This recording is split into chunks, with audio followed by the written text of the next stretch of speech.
Some people might argue over what the greatest monster movie of all time truly is. Some people might say Alien. Some people might say The Thing. Valid nominations. But in my eyes, no contest, the greatest worm of all time, Tremors. And since we're celebrating the 30th anniversary in this dumpster fire of a year, the light at the end of the tunnel, one of the greatest things to actually come out of it, boom. Somehow it blows my mind that after 30 years, 7 movies, a spin-off television series, and a canceled one that should have come out a couple years ago, unfortunately, this series is still considered a cult classic. That baffles me, that it can have so much support and yet so little at the same time. And I think more people need to see this series, just because, sure, it's a trashy monster movie and it's not meant to be taken super seriously, but it's fun. And I just want to talk about it, because the thing about this series is they just randomly will come out with a movie these days. For the last 5 years, they've just been straight to Netflix, dropping sequels, which how they not advertise it at all blows my mind. So for this video, the important rules to follow: find a nice hard surface to stay on, get off the ground, try not to make any noise unless the plot just decides to ignore it, and strap in. Let's talk about worms. This is the biggest rock in all of Florida, I'm pretty sure. So we really went all out. It's not plastic, I swear. It's not from a Home Depot or something. I don't even remember where I got it. I found it. That's the Florida way. I found it. I just scrapped it together. I'm pretty sure it's about to start raining, so go figure. I'm gonna go bring this inside and we'll continue this conversation. God.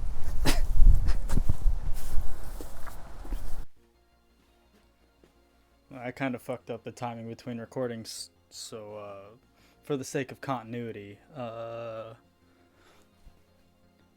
there. Better. Okay. Continuity is important.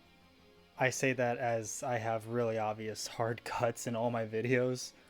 However, in relevance to this video, with this series, continuity, I think, is what makes this series stand out, at least to me, so much more than most, is because while there's a ton of movies and a series, it still follows an overarching, I wouldn't say plot line, but it always follows either the location, so it's in the same setting each movie, or if it does leave this one central area, it follows a cast member. So either way, there's some tie that holds it all together, kind of, aside from the monster itself. I'd say I don't really want to include spoilers in this video discussion, but when I really sat down to think about it, there really, at least that I can think of, aren't that many major things that could be spoiled, aside from maybe a few character deaths and really the overall development, evolution of the monster itself. And even then, when you know both of those things, it doesn't really have any impact on the movie itself. It's either really enjoyable or just to begin with. Like, knowing the actual gimmick involved in each movie isn't really gonna harm it that much. It might be a little bit of a surprise for your first viewing, and if you've avoided this series until now, don't do yourself the disservice. I'm gonna say go watch this so many times. Go watch this series, literally all of them. I'll talk about each movie in succession briefly, and you'll know exactly which ones I'm not too keen on, but for the most part, there's still an enjoyment to have across the board, even at the bottom of the barrel parts of this series. So basically, starting with the first movie that came out 30 years ago at this point. Whew, it's crazy. I wasn't even born when this movie came out, yet it's had such a crucial impact on just the kind of stuff I watch. And as far as horror movies go, I'm 50-50 for the most part, but during my entire childhood, I watched literally all of the swill and just garbage movies that came out on Sci-Fi with that just terrible CGI. I mean, people like to complain about like shows like Berserk and other shows that just have like this terrible, just like grating, painful look at style. But even as bad as that stuff gets, will never hold a candle to someone standing there and like holding still so the monster eats them because it just walks over to them. That's terrible. Here, however, they use an actual mechanical animal, kind of like how Jaws does it, where the shark was actually there for the first few, and I guess even the last one. But that machine is actually there, so it has like this realness to it, because when it moves around and it grabs people, it's actually something there, not like digitally people like reacting to something. So it's so much scarier and so much more believable because of the physical realness of this machine. So basically, giant worm. That's what this whole series is about to start with, and it kind of builds off of that. The first one is definitely like pure horror, I would say, with some lightheartedness and joking around, because it definitely is campy as it goes on, and more comedy. I'm pretty sure they even throw comedy as a tag on these movies sometimes. But it's very suspenseful and doesn't show the monster. It's one of those for probably the first half. I didn't time it the last time I saw the original, but it does keep you like guessing what it could possibly be. Just something under the earth that's grabbing people and eating them. So it's terrifying. But then even when it's revealed, I mean, big worm. A giant worm, but they're not sinking cities with it the entire time, because this isn't Gears of War. Anya, it's a giant worm. They're sinking cities with a giant worm. But that's the entire thing. It's just a giant worm that hunts by sound because it can't see. So if you move, then it knows where you are. So the only way to really get away from it is to go on the roofs of buildings and solid rocks. But really it's just rocks, because obviously buildings are not solid. So it's like this fun dynamic of like the floor is lava, almost like a really fucked up version of the floor is lava. Except the lava is a giant worm that just swallows people whole. And it's really just ridiculous. It just follows this small town in the middle of a desert that just is just minding their own business, and then they have to deal with this thing secluded, because it's a horror movie, so everybody has to be secluded. But how they actually like fight the monster, and there's like outwitting and getting to the next step and moving on in progression. So it's fun. You actually can cheer for these people, and it doesn't feel like a movie where it's just a pick off like elimination type of franchise, but more of just a man versus monster type thing. And I really like that dynamic, while I also like survival based stuff where it's just like one at a time. That I like that, but I don't know, they both have their charms. Tremors 2 follows one of the main characters from the original movie that kind of moved away and got out of that town. And I think personally the second one is probably my personal favorite, because it starts off, instead of being super suspenseful and like a true horror movie, it's more of like an action-y, like hunt the monster start to it. And it's just like this whole cowboy just riding around, guns blazing, fighting the monster. And that's super fun, because it has like the switch dynamic where the humans hunt the monster instead, until there's obviously the twist where it gets all flipped on its head and the monster kind of learns and evolves to fight differently. And this is what I mean when I'm trying not to spoil stuff, because this is one of the second one, for its pure just ridiculousness and the twist that it entails, is absolutely my favorite one. I think, as I say it out loud, it's just fun. The soundtrack in this, dude, they go to Mexico essentially instead of Nevada, I believe, and it's just the music is so great in this movie that it's just like, it's kind of more upbeat and fun when it's like actual music, and then there's the suspenseful, like, I don't really know how to, just like that, like ominous music. And it kind of adds this on top of the ground dynamic with monsters that see through heat instead of through sound. So there's things that move on the ground now, which kind of adds this dynamic of, well, shit, now it's not all about like being quiet and not moving and getting on a solid object. It's about getting out of sight and not being seen by something else. My biggest gripe, I think that the series doesn't really utilize all that well, is when it mixes in these new archetypes and things that like operate differently. They don't mix them that often. There's like a few throwaway times where it's like two of the types of monster that are all one monster but kind of branch off into different forms. They never interact to like outsmart the enemy or the humans. I'm siding with the worms apparently. But they don't never have it where it's like you gotta hide on ground to not be seen by the ones that can walk around and see you while being quiet, and like never really getting that smart. Unfortunately, that's probably really tough because then you're just kind of screwed. So they more just will divide them off so it's fighting one at a time, or just the one type, so they only have to really think around that one. And I would say it would be a pass for this movie, and I think it is just for the second movie, but as the series goes on, they don't really, that I can remember, mix them that well. So it feels like a missed opportunity. Maybe they did in the more newer ones that were a few years ago that I've just lightly forgotten about. So if I am wrong, correct me. I'll sit down and watch them at some point again because I fucking love this series.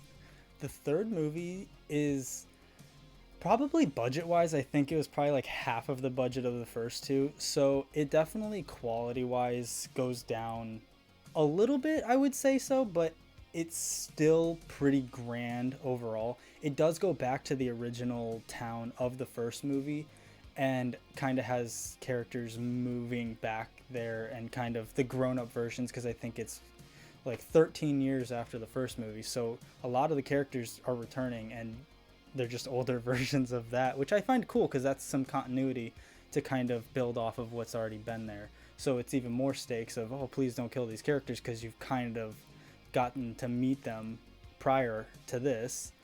And I think the biggest problem of this movie is the CG. Like, it's just the early 2000s CG that just doesn't really hold up. It didn't, I mean, the budget probably couldn't compensate for it. So it's okay. I don't think it's like terrible, but it's not good either, especially now. You will notice it.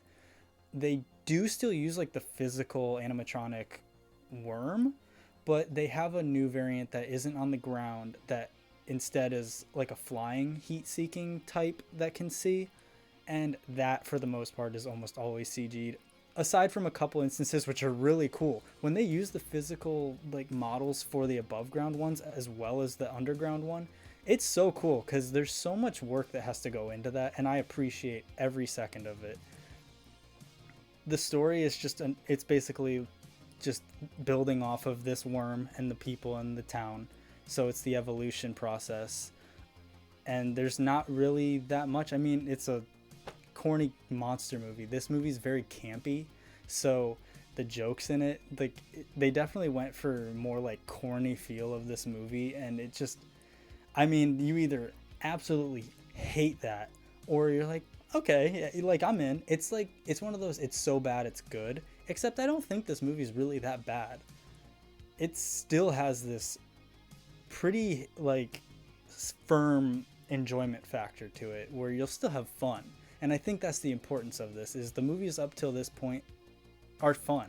Like, just watching, you're like, yeah, I'm enjoying this. It's just popcorn stupid fun. Just keep them coming. What's the next version? The fourth movie is a prequel, and it takes place in the original town of the first movie as well as the third movie.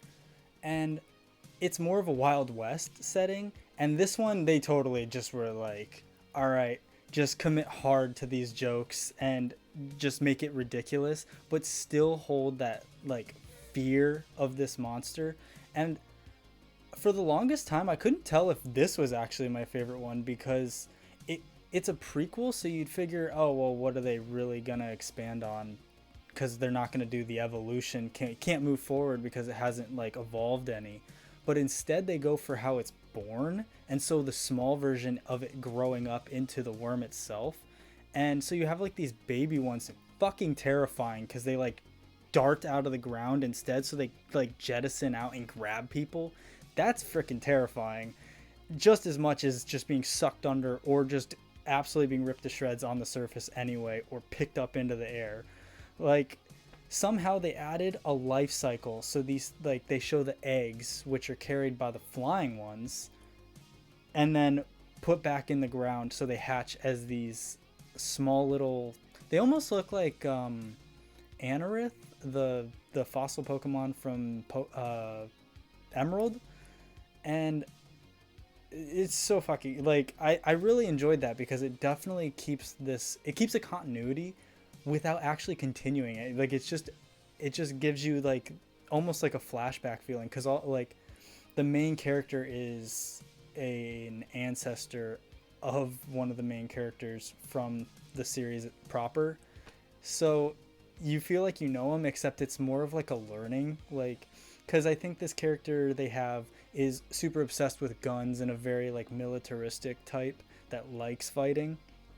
But the version they have as his ancestor in this is very like, don't touch guns, very hands off on everything, and just like the twirl the mustache top hat type, but that gets thrown out into this Wild West setting. So it's almost like the characters in this are super interesting. I really enjoyed the characters. I'm also a sucker for that spaghetti western feeling for movies to begin with, so I might be a little biased, but you have basically cowboys versus a monster, and that's so cool. And it's just very simplistic setting versus a terrifying monster that they continue to make fucking scary.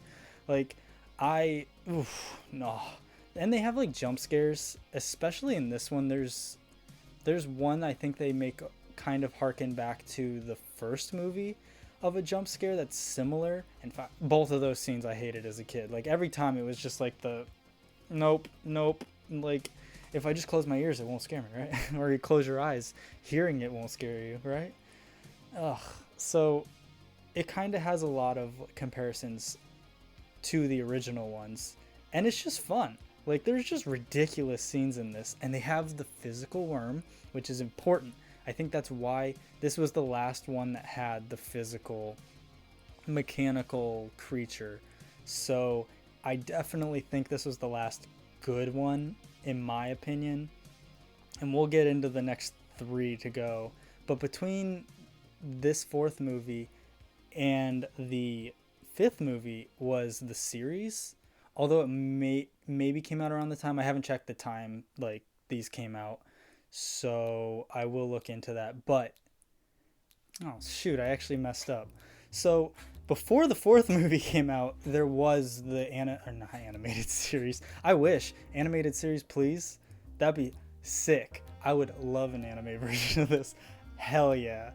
But there was a TV series that's like 13 episodes long that came out between the 3rd and 4th movie that is kind of, it follows the worm, but it also has different new versions that aren't really even anything to do with the monster. It just has like different types of threats and different creatures. It's literally a creature of the week, and I normally hate that, to be honest, when there's stuff that I want an overarching plot in. But when it's just something that's what you show up for, is the monster of the week, then it's kind of fine. This show is bad. There's no getting around that. It's pretty cheesy, but it's still pretty fun because it has that whimsical, ridiculous feeling of just people versus monsters and getting attacked, but also actually fighting back against it for the most part. So everybody's not super vulnerable all the time, but just vulnerable enough to not be sure if someone's going to bite it. And I think for the most part it's worth a watch. It's not super long. I think it's only 20-minute episodes, and there's only 13 of them. You can watch all of it on YouTube, I'm 99% sure. I'm pretty sure that's the last place I watched it prior to when it actually came out in like 2003 or 4. And I rewatched it, oh god, it's probably been like 5 or 6 years since then, so it's time for a rewatch. But it's worth a watch. I mean, I don't say you have to watch it. I mean, you don't have to watch any of these, but I highly recommend it. I think they are worth your time. Number 5. This is 100% where it like fell off for me. I remember I was in college and I was scrolling through Netflix and I saw this was in the choices of stuff to watch, and I genuinely thought I was being fucked with because I am such a diehard fan of this series, yet I never even heard this movie even get announced, and to just randomly be scrolling and see it felt even weirder. So it was a straight to a streaming service thing, and this was before movie theater shut down. I mean, this was freaking 5+ years ago, and there's a reason it was straight to this service because it's bad. Like, I think there's some enjoyment to be had because it's still that overarching monster movie that's kind of dumb fun. But the problem with this is it's CG, just absolute disgust fest. The kind of expansion onto the series that this one and especially 6 did was they just kind of mutated. Like, they were given mutations to make an even more deadly creature, and I think there was a plot point of them being like bred and made to fight for like the army type thing. I don't even remember, but for some reason that's immediately what I'm thinking of, so I'm pretty sure that's the case. The CG was, the idea was just make it look more spikes and more teeth and just like bigger and just more like contortions and stuff on everything. The worm, the walking, the flying one. And it sucks. I hate the design for it because the thing I liked so much about the early versions of it were the simplicity of it. You just have a freaking worm it's literally a worm. Like, there's no, like, it just has scales that push it and that's it. And then the walking thing is just a bipedal thing that just like has a mouth and a flap that opens with a heat sensor on it. And the flying one is just that thing, like a little longer boy with wings. It's so simple, but then it just, it's so bad. And I don't even really remember the plot.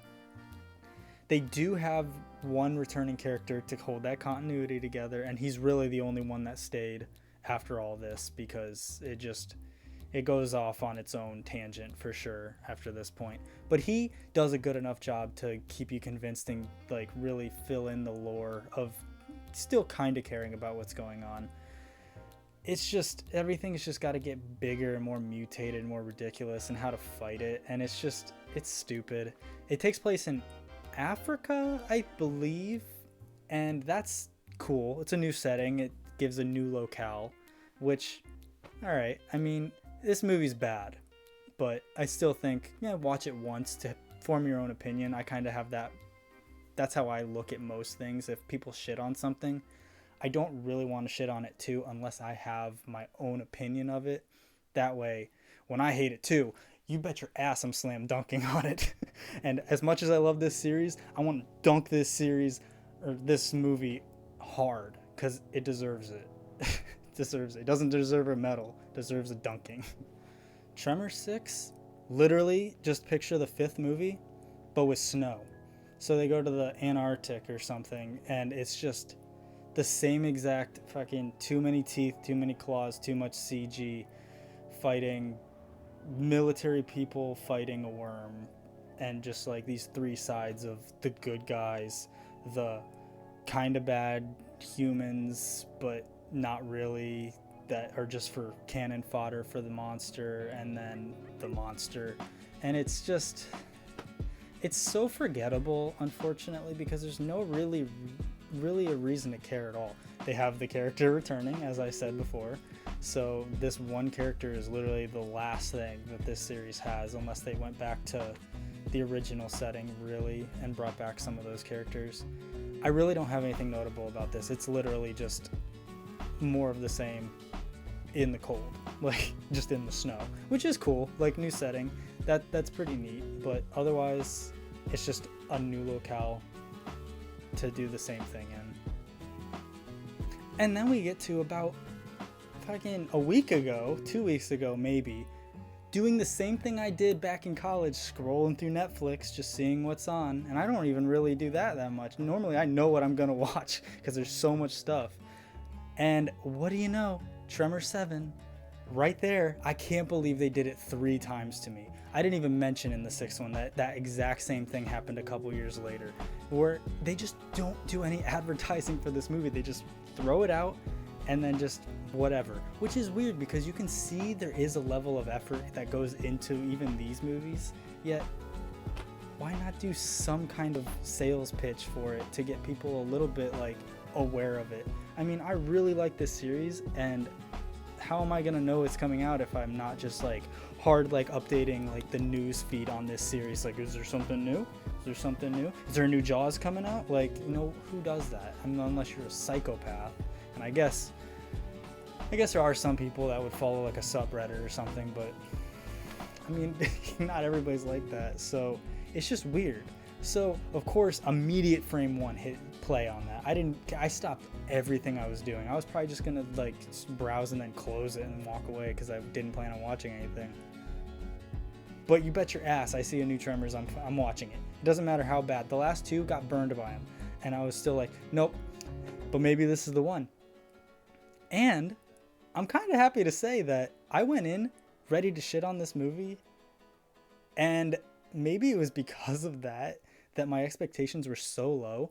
I actually enjoyed this movie. I definitely think that 7 is better than 5 and 6, for sure. It goes back to just having this stupid fun of, it goes kind of takes this idea of big game hunting again, kind of like the second one did, and just going to this tropical setting, which by this point, I'm 100% convinced that the people that produce and make this movie just use this series as an excuse to travel and go to different locales, because it's just getting ridiculous. They're literally globetrotting just to do this movie, and there's no real reason that the plot demands they go to these locations. So it's just this ridiculousness. But this movie's beautiful because it is all this tropical jungle aesthetic and islands and stuff, which is weird because it's an underground monster. So I mean, I guess they always have a plot point of how does it get to islands, but like it could just go deep underground unless it's solid rock.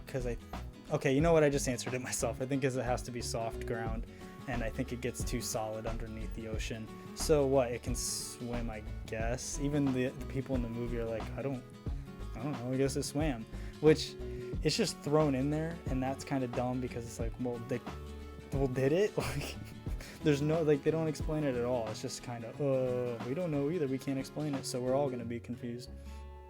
They bring back a character that's been in literally all of them. Actually, yeah, the one character that they had as the main character for this has been in all of them. It's super cool. He's even in the series, which is, I really dig that.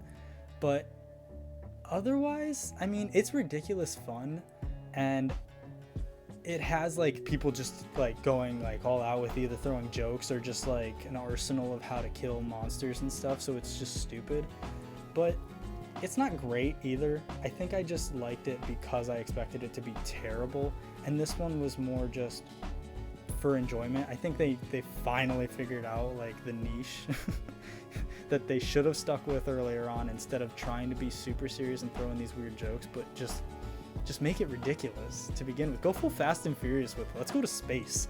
Worms in space. I'm still waiting on Fast and Furious to do that. If Fast and Furious 13 or whatever's come out by this point that you're watching this and they are in space, I called it.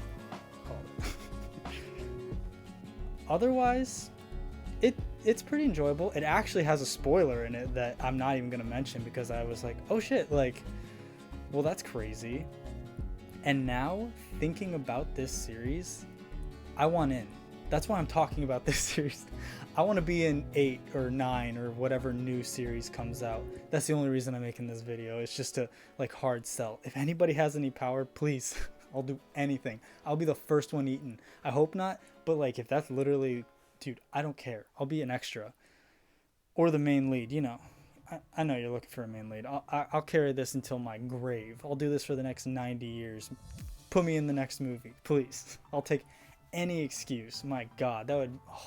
I could die happy if I got into a movie or series or TV series for this franchise. Oh, that'd be so cool.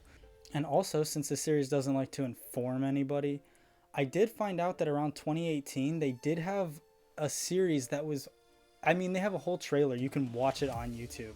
They have a whole trailer that was made for a new TV series for this franchise, and my disappointment is immeasurable for sure, because they even got Kevin Bacon, which is one of the main characters from the original. He's only in the first one, and they brought him back, which kind of, as far as the plot goes, that kind of bums me out, because that means like some stuff has to get retconned out of being a happy ending. But overall, who gives a shit, because they would have been cool to have like a really like main actor from the series come back to reprise a role in a series that I love a ton. And it looks good. Like, I mean, the trailer was actually like, it shows that there's something that they put a ton of time in and they scrapped it. Like, why? Just finish it. Even if it's like bad, it's still more, I guess. Like, it can't be terrible if it looked anything like the trailer, unless literally all they had was what was in the trailer. But it's cut up into so many scenes that I don't know how it's all done behind the scenes, so it's a huge bummer.